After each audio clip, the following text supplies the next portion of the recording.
Welcome to a Sac and a Taff.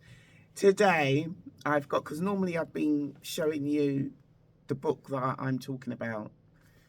Sac and Taff, been showing you the first part, haven't I? And then I shared with you how in the beginning I was selling the book in manuscripts like that. And then I've done it all sort of, haven't done it in order. Then, I got it like this. And then eventually I put the whole 3 parts together. And a friend of mine, it's a little bit worn, but it goes to show its age. It's aged. It was like this. So when I do the new version, that's basically, it'll be an updated version. I still do like it. It'll be an updated version of this, because I know why I've done the mirror. Because it's called A Sacrifice of a Lifetime. And it's about my experiences, but at the same time, it's very personal, and each and every one of us do have sort of like stuff that, we've gone through, whether we want to share it or not.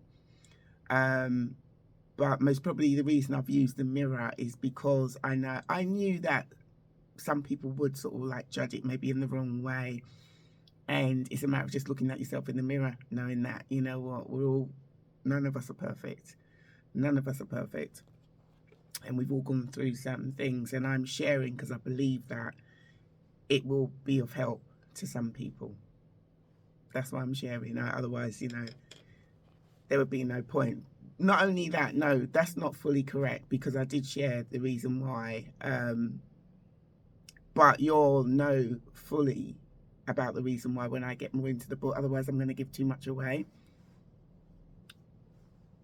Maybe not. I might have even shared why anyway. I might have really shared, but it will be more in detail as I go along when I'm reading the book. So basically, I got up to chapter 7 last week, and Rebecca's gone on. If I can just try and get this out, the third part out of the way. Yeah, this is the second part.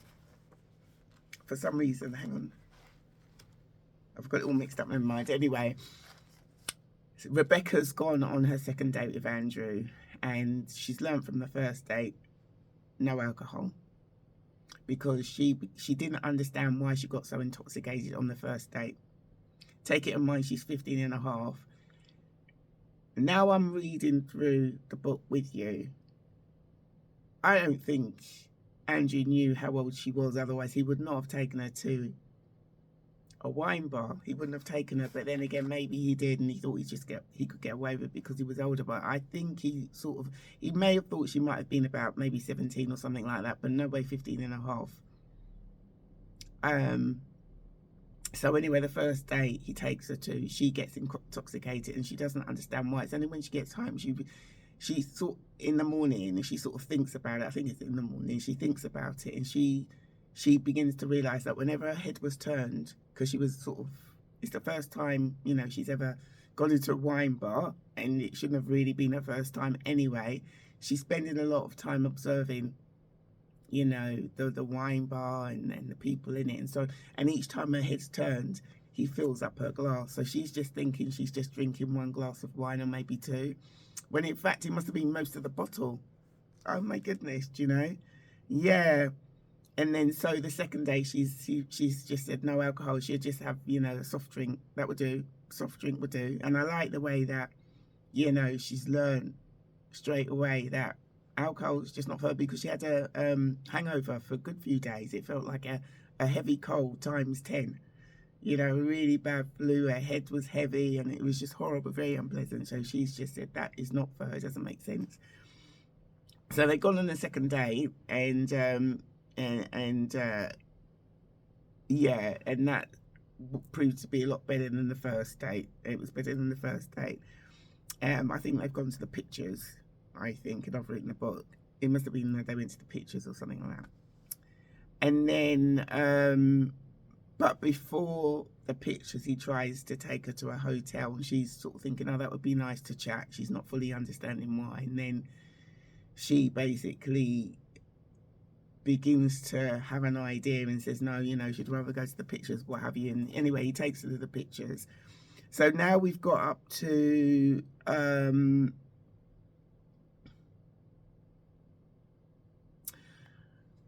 let's have a look where I am, because I'm sort of thinking, I hope that I haven't, because I've gone through it before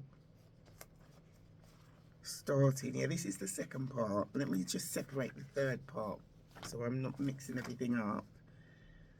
Yeah, let me see. I thought I had it all organised.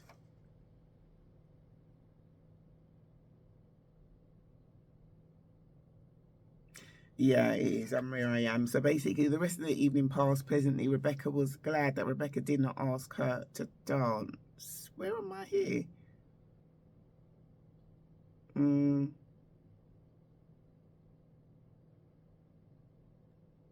Okay, so it must have been maybe after they went to the cinema, he might have taken her somewhere.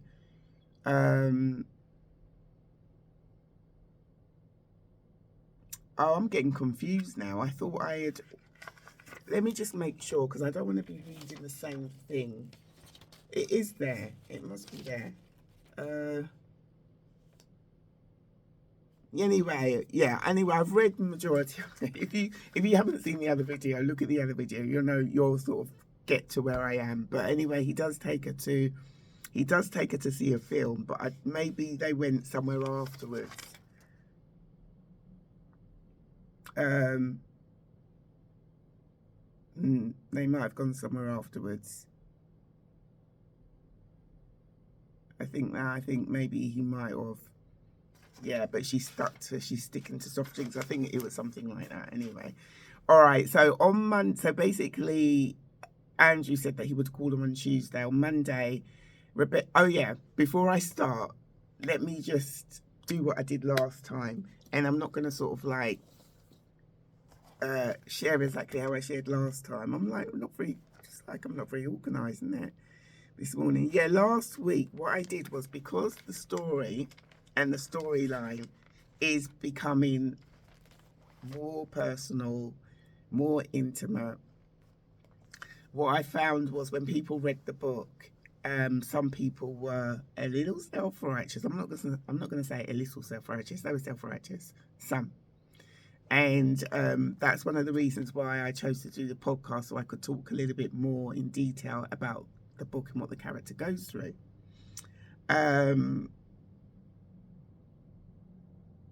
And although I've written the book and I'm sharing about it, I'm not praising the character's decisions she's made. I'm not praising them. I'm not trying to influence anybody, especially young people, to do what Rebecca chose to do. I'm not. I'm sharing because, reflecting back and everything that Rebecca goes through, she begins to realise that she has made mistakes upon mistakes upon mistakes, until she makes a major one, and so on and so forth. So that's not what I'm trying to do. I'm sharing to express the fact that she didn't make the right decisions. She didn't make the right decisions. Everyone has free will, so I'm not dictating. I'm sharing about Rebecca's life, a reflection of my life, growing up and developing into a teenager, into a young woman. And I've decided to take on that responsibility. So I'm not sort of like glamorizing anything and all the wrong decisions that she made. I'm not, trying to, that's not what I'm trying to do. So before I do a podcast, now that we're getting into deeper water, should I say, I just feel like, let me just say that at the beginning, so that you don't listen, and I don't want people to sort of get any ideas from what I'm saying, because basically all I'm stressing upon is the decisions Rebecca made were not the right decisions. And because I am living a different life now, if I were to be in her shoes now, I would not have made those decisions. I would not have. And Rebecca wasn't even raised up to sort of make decisions like that, because she was raised up in a Christian household, and she was taught, to when it came to intimacy and all of that, sex and stuff like that, the best place is when you are married. That's the best place. So I don't want you to see the decisions Rebecca decided to make. I don't want that to influence anyone, because reflecting back, I stick to the way that I was raised up. You go through all these different things and then you realise, actually, the way that I was raised up makes more sense. It's better to sort of like date, go out and not date men like Andrew who just, they're not interested in a relationship. They're just interested in what they can get, to date, and then, decide who it is you would, feel comfortable with and who you want to get to know. Then you get engaged and you get married. And that's when you then have intimacy, sexual relationships. I just want to share that, because I don't want to be sharing what I'm going to share now and then, I get certain comments or this, that, what have you. And also when the book comes out as well, I'm going to put it in the prologue, in the front and in the back.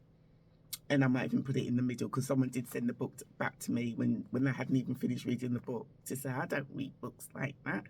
Yeah, so I'm just going to do that to make people aware. I'm not glamorizing her life. I'm sharing, because I learned a lot of what Rebecca learns, a lot about what she goes through, and that's why I'm sharing. And it's to just basically let other people, make other people aware. If you're not aware already, you're going to get some people that don't agree fully with what I've said, but I'm just sharing. This is just coming from, I'm sharing, I'm not dictating.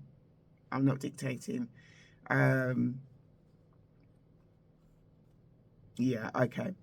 So basically, Andrew says that he will call her on Tuesday.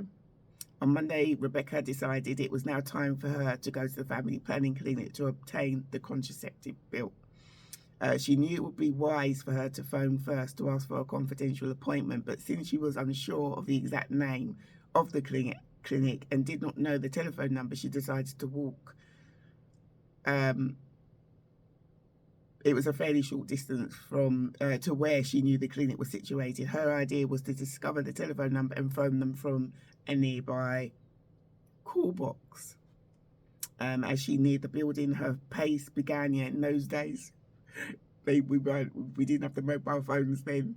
We had the phone boxes on quite a few corners of the street, red ones, and we would use the call box, the phone box, yeah. And as she neared the building, her pace began to slow down as anxiety filled her mind. Her heart was beating fast and her hands were cold and clammy. Imagining that every passerby knew where she was going and why made her situation extremely embarrassing. As she finally reached the building and was overjoyed at her luck, as she did not even have to enter the clinic, for written on the door was a notice with the telephone number and the opening hours.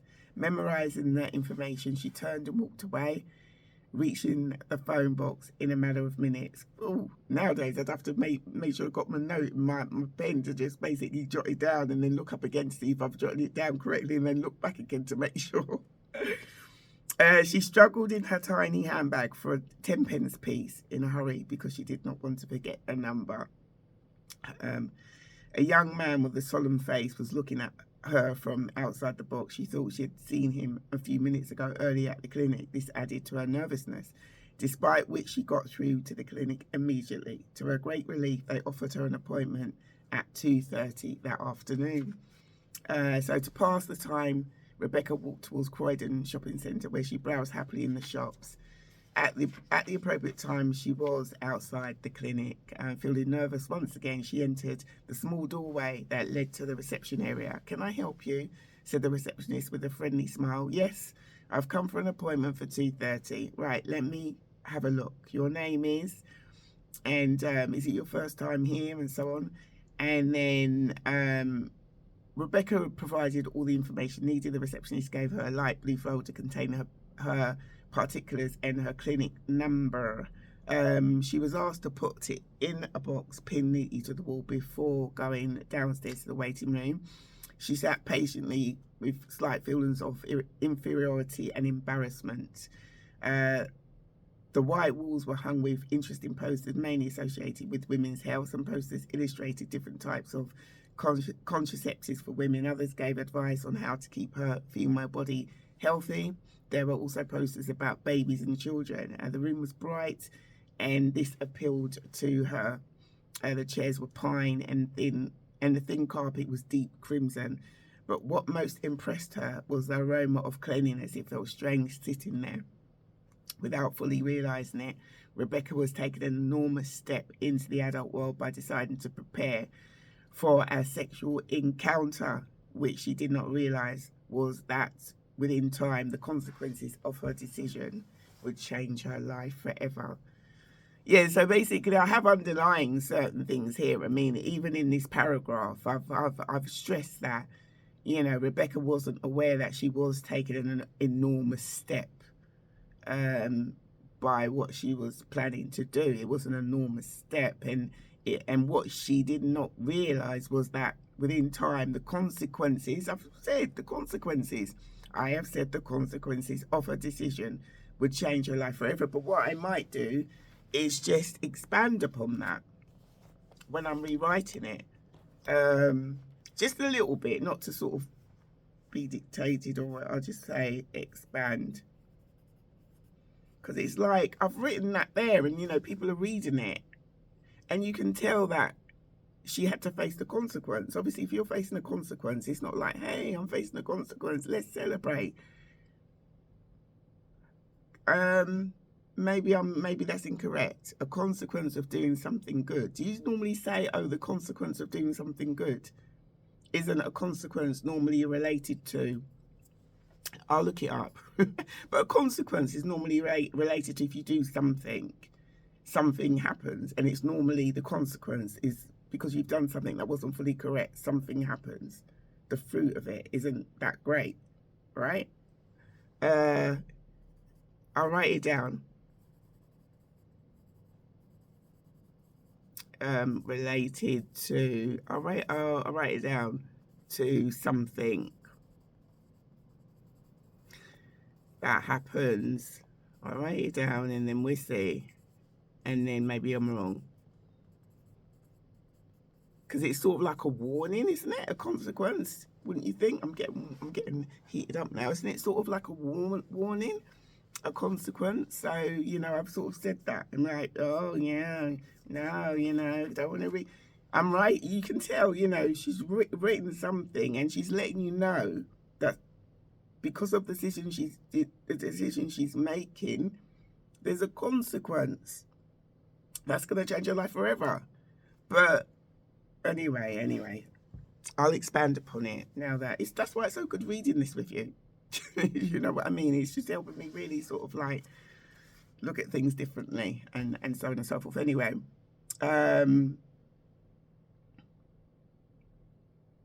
Rebecca, the nurse's voice was something of a shock. I'm now in chapter 8. Although Rebecca was expecting a summons, as though Rebecca was expecting a summons. I'll just put that there, because I've really got to do some corrections on this. Yeah, Rebecca rose from her chair and headed towards the open doorway, where the nurse stood holding the blue folder. The nurse, who was dressed in a white uniform and flat shoes, had a welcoming smile. Rebecca felt reassured. "Follow me," said the nurse. They walked down a small passage to the counselling room. The nurse opened the door and handed the blue folder to the lady seated at the desk, who asked Rebecca to take a seat facing her. "Rebecca, this is your counsellor," said the nurse, who then left the room. So while the counsellor was making notes, Rebecca found time to observe her surroundings. The room was a spacious size, and so on and so forth. Although she felt shy, Rebecca answered all the questions put to her. Some were very easy, such as her age and occupation, It was a little more difficult when the questions became more intimate. Although outwardly mature, she was still a child at heart and was embarrassed by questions concerning the man she was dating, not the men, the man she was dating. In fact, it crossed her mind at one point that the counsellor was taking advantage of the situation. Okay, so I've written that, yeah, because when I was reading it before I started the podcast, I'm sort of looking at some of the questions she's asking, and I'm sort of thinking, why is she asking me all these questions? But I guess they're trying to be responsible, just to find out, whether she feels she's making the right decision. Maybe it's to do with that, maybe they're trying to be responsible. Especially in this day and age, certain things have happened in communities which haven't been that great. And maybe if they had asked more questions, they might have been more help, and maybe they still are asking questions, but the girls aren't answering correctly, Anyway, I guess they've got to ask, but so how old is your boyfriend? She asked, and Rebecca tried to keep calm by acting as though she was hardly aware of what she was saying. He's 25, she replied. It's funny how she knows how old he is, but he doesn't know how old she is. I don't recall him asking her the age. He probably just didn't want to know, Yeah, so she's replied in a tiny voice, he's 25. So what does he do? She blinked because she did not know what to say. She had never asked Andrew about his occupation. All she knew was that he works in the office. He works in the office, she said. The counsellor seemed to be looking at her with an amused expression. So what can we do for you, she asked. Well, I was wondering whether I could be put on the pill. And then the doctor, who'd been slumping in the chair, immediately sat up as she corrected Rebecca. You mean you wish to take the contraceptive pill? She asked. Her expression was severe. Yes, Rebecca agreed quietly. I see. Do any of your family suffer from high blood pressure? Not really, knowing her for certain, Rebecca simply said no. She was to give the same negative answer to quite a few more questions before the counsellor was satisfied that the contraceptive pill was appropriate in this case. Everything seems fine, she said. I'll give you these particular pills to buy. Not to buy, though. It wasn't to buy, so I don't know what I put that there for. You do know that when pills are taken, not just contraceptive pills, but any pills, they absorb water, and this can sometimes make you put on weight. This might happen in the first 2 weeks. I just want you to know. So Rebecca listened carefully while the doctor explained the correct way to take them. I'll give you a couple of leaflets which will explain how the pill works and about side effects that can sometimes occur. If you have any problems, you should come straight back to see us, she said. Now, take this file and give it to one of the ladies at the reception. Thank you, said Rebecca, relieved that nothing had gone wrong. She was given her pills, which she quickly put into her bag. All the feelings of fear and embarrassment slowly diminished as she walked home. As soon as she arrived, she rushed upstairs into the privacy of her own room, where she took a quick look at what she had just been given. And she saw that the pills were marked in a calendar pack with the days clearly marked. There were enough to last her through 6 whole months. However, she knew that it would be unsafe to be intimate with Andrew for that time being, because the first packet of pills could not be used until the last day of her period, which was in 2 weeks' time. So she also knew that she would have to hide them somewhere in the room. She did not want her sister to see them, and definitely did not want her mother to know. Yeah, so that's basically how she's gone about that. She's trying to be responsible, so she's gone to get so that she's protected.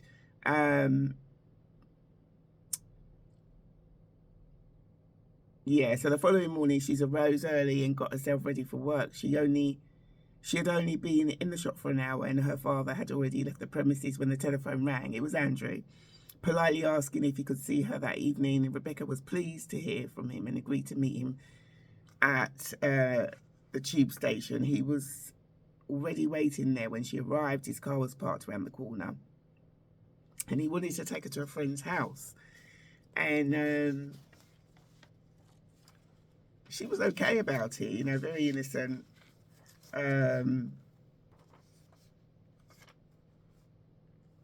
Yeah, and she did ask where he lived and so on and so forth.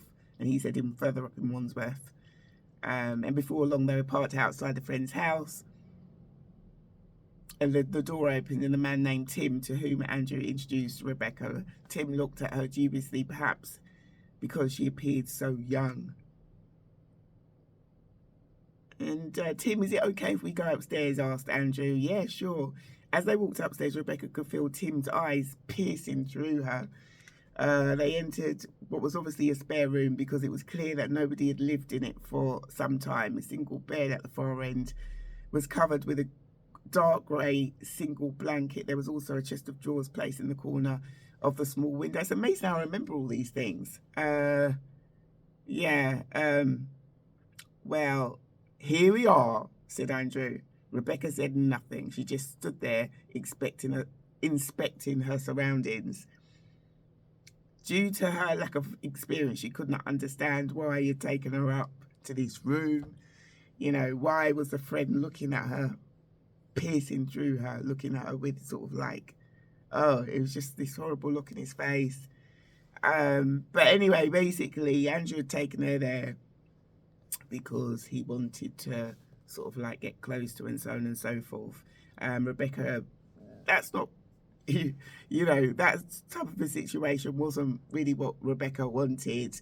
And she had also explained that she wasn't protected. She wasn't, she wasn't on the pill or anything like that. And he assured her not to worry, that everything was going to be fine. He's in complete control. And so basically, that was the moment where she basically was intimate with Andrew. That was her moment. And then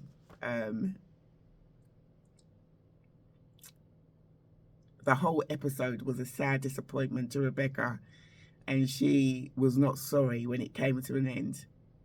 And then Rebecca's basically, Andrew's all pleased with himself, and Rebecca said, what would happen? What would you do if I got pregnant? I'd pay for you to have an abortion. This is what he has said. He calmly said, with a smile on his face, don't worry, you won't get pregnant. Rebecca was not amused. And then what have I put here? Yeah, so having committed herself to him, Rebecca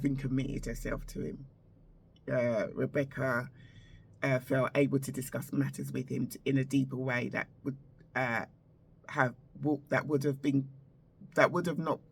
been possible earlier.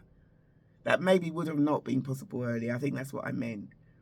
And she began to confide in him about the problems she had faced in the past and those that were still troubling her. As she spoke, she realised, however, that he was not interested in what she was saying.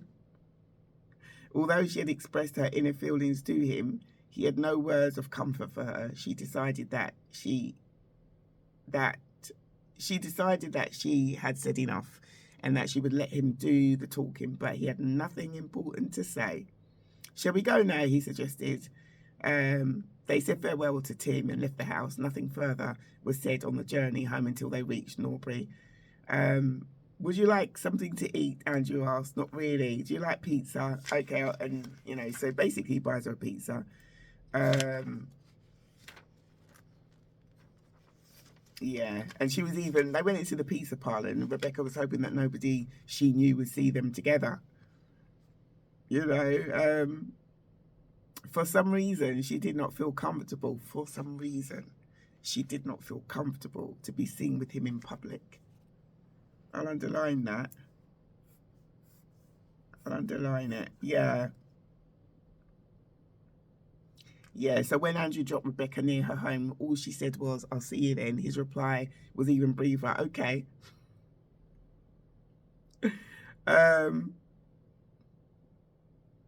Yeah. So that's that. And I mean, you know, looking back, like I say, I would not do things as Rebecca's done there. I wouldn't sort of do things like that now. I wouldn't. I've got a different way of living, a different way of thinking, and the bit about the part where Rebecca tries to talk to Andrew about certain things, you know, how she's trying to, she begins to confide in him. If she had done that earlier, you know, if you, you know, you're slowly getting to know someone, and then they want to know about what makes you happy. They want to know about what disappoints you, what makes you sad. They want to know about all these things because they really care about you. If that were the case, then she would eventually have told her certain things, that she would have confided in him about certain problems that she's gone through. And then if he had blanked her, she probably then would have realised, you know, oh, nah, this person, you know, doesn't care about me, da, da, da, da, da. But it was all done in the wrong way, because maybe what it was, her focus wasn't really, to be honest, I mean, looking back, her focus wasn't really about having this integral relationship. She was interested in, she wanted to sort of get into the relations of a relationship. Although, yeah, I mean, she did want to get to know someone and then for it to be more romantic, but her focus was on that. Most probably that's why she was sort of like sailing along with what Andrew was doing. That's probably what it was. And so when it came to after the episode had actually happened, now she wants to confide in Andrew, thinking, oh, you know, I've committed to this man, you know, and he's just not interested. Doesn't not at all. So yeah, so once in the house, Rebecca, she's got the pizza. She puts the pizza in the fridge. I put freezer, fridge, and goes up, yeah, and then so on and so forth, sorts herself out. Yeah, and then she's made a pact. She's actually made a pact with herself. And the pact was, she said that she was never going to take part in such an activity again. She's never going to, that's what she's saying. I'll underline that. What had taken place that evening was cold, painful, and unpleasurable. And she could not understand why or how people found it so enjoyable. There you go. That's from her first experience. Yeah, so she picked up the pizza. Okay, so what am I doing with the pizza now? So I've picked up the pizza. Okay, and she's returned to her bedroom, where she made the monotonous, don't know about that, but she makes the decision that Andrew was no longer needed in her life. She'd achieved what she wanted with him. That was it. The school holiday would soon be over, which meant the new autumn term would begin, so she decided to concentrate on preparing for her college term. She also resolved to put effort into the work she was doing in her father's shop. I'll stop there. You know, many a time I've reflected upon this book, many a time. And because it's based on a specific thing that happens, the focus has always been about that specific thing. And that's why I wrote it. Sharing about life before it happens, I'm beginning to pick up on things that I haven't really picked up on. It was like how Rebecca's character, she's so decisive, how she knows what she wants. It's not really the right thing, but she experiences something that's not good, and it's like, that's it, I'm not doing that again. The one time, it was the first time she drank too much. I mean, it's obvious not to drink too much, but there was someone there filling up her glass of wine and she didn't realise she was drinking too much. She's not doing that again. And then she's experienced something again the second time, which some people wouldn't have done that at her age. And some people, again, have those boundaries whereby, no, they're not going to have any sexual relations until they get married. But she's chosen to decide to do this. Didn't like it. It's like, I'm not doing that again. She's like, I'm not doing that again. And so she's very decisive and learned something once. And it's like, no, not again. I've learned from that. So I'm seeing a pattern here, which I never saw before. How she's going through these things once. And it's like, not doing that again. No way, no.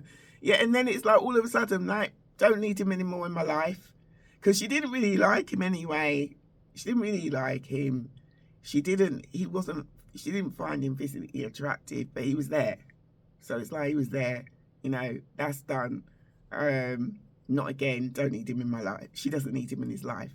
End of story. Now let me focus on college, because I'm going back to college soon. So she's going back to college soon, so let me focus on that. Also, I'm still working in my father's shop, so let me do that to my best ability.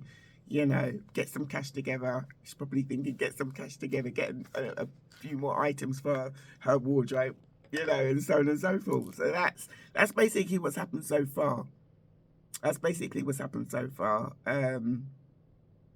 Yeah, so there you go. That's so we've got through a little bit of part 7. And that's what's happened. And she said, no, I'm not doing it again. Don't, you know, even though she's got 6 months supplies of contraception, she hasn't even taken it. And yeah, so there you go. There you go. That's sort of taking you up to that point of Rebecca turning into a woman. That's what they call turning into a woman, isn't it? When that happens. But like I said, I'm not encouraging any youngsters. I'm not encouraging anyone to go and do that. I'm not encouraging them.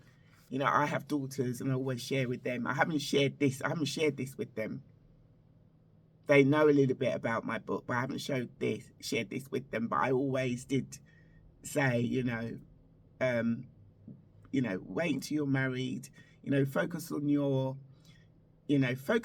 on enjoying being a teenage girl, dressing up and looking cute. You know, and there's no need to have boyfriends too early. Focus on your work and enjoy yourself, so you don't have to worry about, I've had an argument with my boyfriend, I don't know why he's not talking, all these stuff. You don't need to worry about that. Just focus on your work, and focus, dressing up and looking nice, and enjoying yourself with friends. That's what I've shared. Did they listen to me? Did they? And I've said, wait, you expect to wait until you're married and stuff like that. I can share more about that later. But because of my experience, it did allow me to share with my daughters more with conviction, and not in a self-righteous way. Because who am I to be self-righteous if this is what I did when I was 15 and a half? There was one time where I remember being at my sister's house, and she'd made a really nice meal for us. And her family were there as well. My family were there. It was a lovely atmosphere. And I was all relaxed and everything. And I shared something about when I went to a wine bar and, I drank too much wine. And I remember, I was 15 and a half and I was on a date. And then one of my daughters was, what? You're on a date? You're 15 and a half? Because at that time, she was about 15. She was about 15, yeah, 15, 16. She's, what? I'm going to do, I said, no. No, I'm sharing. When I share, it's because there were mistakes that I made, so I'm sharing so you don't make the same mistakes.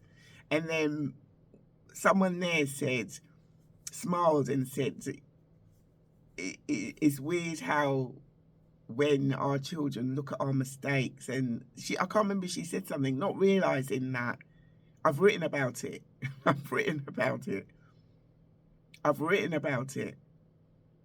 This isn't a secret. Sometimes when I share, and even now to this day, sometimes when I share, One, if I do share something with you, it's because I'm honouring you. I respect you, and I think you've got integrity, or I feel like what I'm sharing is going to help you. There's a reason why I'm sharing. But sometimes people think I'm sharing because it's a secret. It's not a secret. I respect the fact that I've shared something with you. I feel like you're an integral person. So obviously, you're not going to be going around telling this person, this person, this person, this person what I've shared. But if I do realise that that's the type of person you are, next time I just talk about the weather and about how I saw a dress in the shopping. I didn't know whether to buy it or not. Was it too long, or was it too short, or was it too tight, or was it yeah. The reason I share is that. And sometimes you do have really personal things that you feel like someone's really integral, so you feel you can share a little bit with them, and but it's not a secret. If you want to, I told you because I respected you, and I honored them. I feel as though there's that I can talk to them, or like I say, I feel it's going to help them. So some people come to me and ask me for advice, and it's like, it shows they respect me, that they're asking me for advice, and it's like, so what they've shared with me, I'm not going to be going to tell this person, this person, this person, this person what they shared, because I respect them. I honour them. I'm not going to do that. Sometimes, how I'm sharing with you, I might share, a while ago someone told me this. So I'll never mention the person or this, that, what have you. I wouldn't do that because, if I feel like it's going to help someone, So, so there you go. I thought I'd share that with you. This is all part of my book, A Sacrifice of a Lifetime. I can now show you the updated version. This is all part of it. This is what the inside, this is what the typeset looks like. It's small. It's quite small, isn't it? So no, it's not actually. It's not that small. It's not that small. And the book's not all that big, is it? It's not all that. For it to be in 3 parts in the beginning, it's like, wow. Yeah, so hopefully, again, you're enjoying what I'm sharing with you. It's just not enjoying as saying, oh, it's so good to hear that, Rebecca did this and Andrew did that. Oh no, but I'm sharing the experience of what Rebecca Barracu goes through. And like I've written, there's a paragraph where I've written where it was something that basically changed her life. It changed her life by the decisions that she made. These huge adult decisions that she made changed her life. It did change her. It changed her whole life. And so that's why I'm sharing. That I'm trying to figure out where I wrote that paragraph. I should have underlined it in red. I should have underlined it, but never mind. Yeah, and that's why I'm sharing, because I feel like as an author, as a writer, I have a responsibility. It's nice I'm glad that I have the confidence to share. And I've shared before that this book came out. I wrote this book it's my first book, so I wrote it over 20 years ago. And I don't think I would have been mature enough to share it then, because I was confronted with some self-righteous people, and I wouldn't have been able to handle it like I'm handling it now, because I know that when you're pointing the finger, there's 4 fingers. Does it make sense? Because not really. There's 3 fingers pointing back and a thumb's pointing forward. But when you point the finger, they normally say there's 4 fingers pointing back at you. So really, you got to look at yourself. And you go through life, you experience more, you mature more, and you do begin to see that it's not easy to share personal things about your life. So that's 1. And 2, I've actually written about it, and I do believe it has helped a lot of people. I believe it has, and I believe it will, especially when I bring it out again. I'd like to sort of do articles on it as well, actually, because I feel some of the issues that I cover can be expanded upon and be used more. So I'm looking forward to expanding as well in that area. But anyway, if you want to, please do comment and like and share. That would help. Let me know what you think about what I'm reading in the book of Sacrifice of a Lifetime, and hopefully when the book comes out, you'll want to read it. You know, you want to read it more, because I'm not reading every single paragraph. There's certain paragraphs that I skip, and certain, and so on and so forth. So I will let you know when it does actually come out. So that's really, really exciting. If you want to follow me on Instagram, it's Roslyn1325, Facebook Roslyn Roberts, Twitter at _AA. What am I saying? At _AA author. I don't know why I can never. It's at author _RR Roberts. Something like that. It will come up. And then YouTube is Welcome Roslyn Roberts. And again, my podcast is Sac Taff. So I look forward to speaking to you next time. Take care. Speak to you soon. Bye-bye.